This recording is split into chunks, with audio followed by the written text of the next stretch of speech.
Kisah Nabi Soleh alaihi salam. Nabi Soleh berasal dari keluarga terpandang di kalangan kaum Tsamud. Kecerdasannya menonjol, baik hati dan ramah, pandai bergaul, serta sabar dan disukai oleh kaumnya. Nabi Soleh adalah seorang yang berani.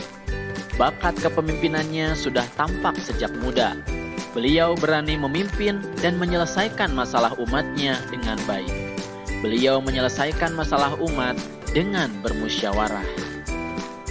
Nabi Soleh alaihi salam diutus kepada kaum Tsamud. Kaum Tsamud adalah keturunan dari Nabi Nuh alaihi salam. Mereka masih ada hubungan dengan kaum Ad yang dibinasakan pada zaman Nabi Hud. Oleh karenanya, tidak aneh jika kaum Tsamud memiliki kecerdasan yang luar biasa seperti kaum Ad, terutama dalam bidang arsitektur, peternakan, pertanian, dan perkebunan. Pada awalnya, kaum Tsamud beriman kepada Allah Subhanahu wa Ta'ala karena belajar dari kaum Ad yang dibinasakan karena tidak taat kepada Rasulnya. Akan tetapi, setelah beratus-ratus tahun kemudian, mereka disesatkan oleh setan dan mulai menyembah patung berhala. Allah Subhanahu wa Ta'ala pun tidak membiarkan manusia berlarut dalam kesesatan. Akhirnya, Allah Subhanahu wa Ta'ala mengutus Nabi Soleh untuk mengembalikan kaum Tsamud ke jalan kebenaran. Setelah mendapat petunjuk-petunjuk dari Allah, Nabi Soleh alaihi salam yang merupakan utusan Allah mulai berdakwah, mengajak kepada kaum Tsamud untuk menyembah kepada Allah Subhanahu wa Ta'ala. Akan tetapi, sebagian besar kaum Tsamud menolak ajakan Nabi Soleh untuk kembali ke jalan Allah dengan alasan bahwa sesembahan mereka adalah sesembahan nenek moyangnya. Hanya sebagian kecil saja yang menerima dakwah Nabi Soleh untuk beriman kepada Allah, terutama dari golongan miskin dan lemah. Para pemuda kaum Tsamud pun marah. Mereka tidak ingin kaum Tsamud mengikuti dakwah Nabi Soleh.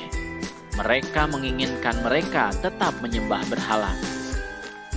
Akhirnya, untuk meruntuhkan wibawa Nabi Soleh, mereka menantang Nabi Soleh untuk menurunkan mukjizat yang mereka yakini Nabi Soleh tidak akan dapat membuktikannya. Nabi Soleh pun menuruti permintaan mereka dengan syarat bahwa mereka harus beriman kepada Allah. Lalu mereka pun pergi ke atas gunung. Dengan penuh pengharapan, Nabi Soleh alaihi salam berdoa kepada Allah Subhanahu wa Ta'ala untuk menurunkan mukjizat. Akhirnya, Allah Subhanahu wa Ta'ala pun mengabulkan doanya Nabi Soleh. Allah mengeluarkan unta dari dalam batu. Unta itu besar, gemuk, berbulu tebal, serta hamil 10 bulan. Kaum Tsamud pun terkejut akan mukjizat Nabi Soleh alaihi salam.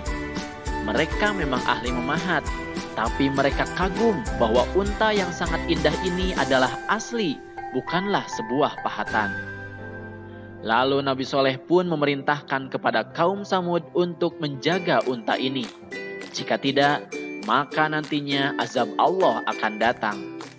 Nabi Soleh pun meminta kaum Tsamud untuk mengutamakan unta itu dalam memberi makan dan minum. Unta itu pun bebas berkeliaran di tengah-tengah kaum Tsamud. Pada saat unta itu hendak minum di sumber mata air, semua ternak menyingkir seolah-olah mempersilahkan unta tersebut untuk minum. Air susu unta itu pun cukup untuk memberi makan orang-orang setiap hari. Mereka boleh memerahnya, tapi tidak boleh mengganggunya. Akan tetapi, mukjizat Nabi Soleh ini tidak menjadikan para pemuda kaum Tsamud beriman.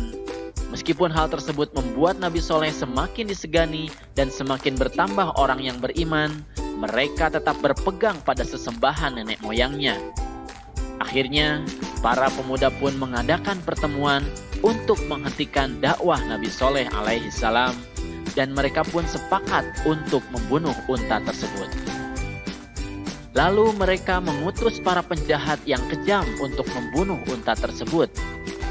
Setelah itu, mereka mengumumkan bahwa unta Nabi Soleh telah mati, berharap kaum Tsamud yang telah beriman kembali ke agama nenek moyangnya. Akan tetapi, Kaum Samud justru bersedih karena tidak bisa meminum susu unta tersebut dan takut azab Allah akan datang.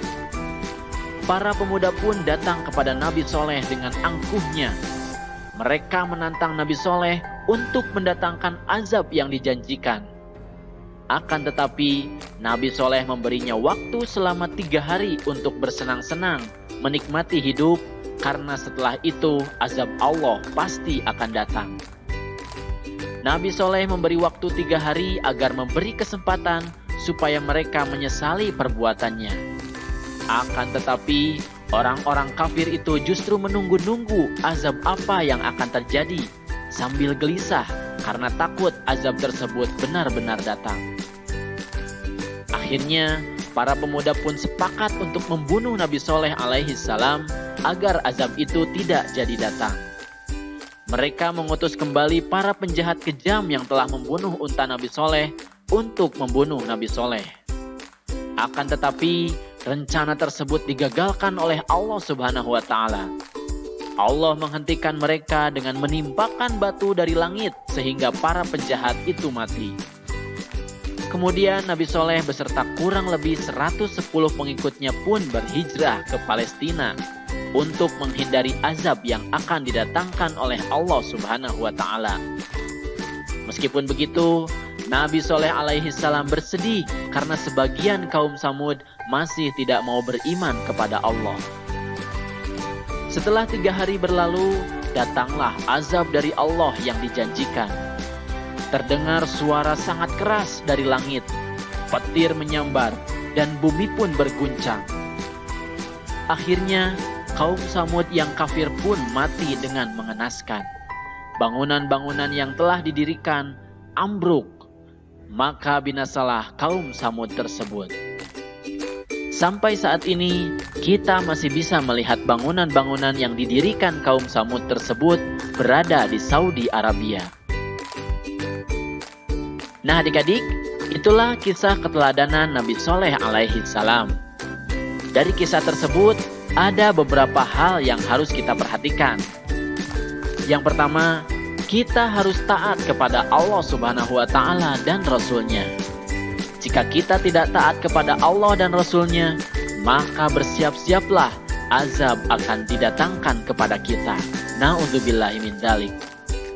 Kemudian yang kedua, kita harus beramar ma'ruf nahi mungkar, atau menyuruh kepada kebaikan dan mencegah kepada kemungkaran. Kemudian yang ketiga, kita harus berani ketika berbuat benar.